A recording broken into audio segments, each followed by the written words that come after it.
বিষয়গুলি ধাপে ধাপে বুঝিতে চাই, তারা তৎক্ষণাৎ বলিবে দূর হও, শুধু যে সেখানে হইতে চলিয়া যাইতে বলিবে তাহা নয়, পারে তো আপনাকে একবারে ভবপারে পাঠিয়া দিবে। ফলে এই হয় যে সেই সম্প্রদায় কেবল ভাবপ্রবণ লোকদিগকেই সাহায্য করিতে পারে, তাহারা অপরকে সাহায্য তো করেই না, পরন্তু তাহাদিগকে বিনিষ্ট করিতে চেষ্টা করে। এবং এই ব্যাপারে সর্বাপেক্ষা নীতি বিবহিত দিকটি এই যে সাহায্যর কথা দূরে থাকুক, অপরে যে অকপটে হইতে পারে উহারা তা বিশ্বাস করায় না। এদিকে আবার দার্শনিকদের সম্প্রদায় আছে, তাহারা ভারত ও প্রাচ্যের জ্ঞান বড়াই করে এবং মনস্তত্ত্ব বিষয়ক খুব লম্বা চওড়া গালভরা শব্দ ব্যবহার করেন।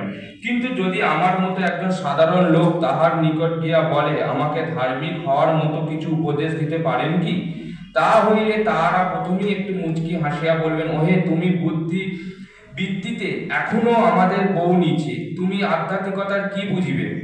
ইহারা বড় উঁচু দরের দার্শনিক এবং তাহারা তোমাকে শুধু বাইরে যাইবার দরজা দেখাইয়া দিতে পারেন।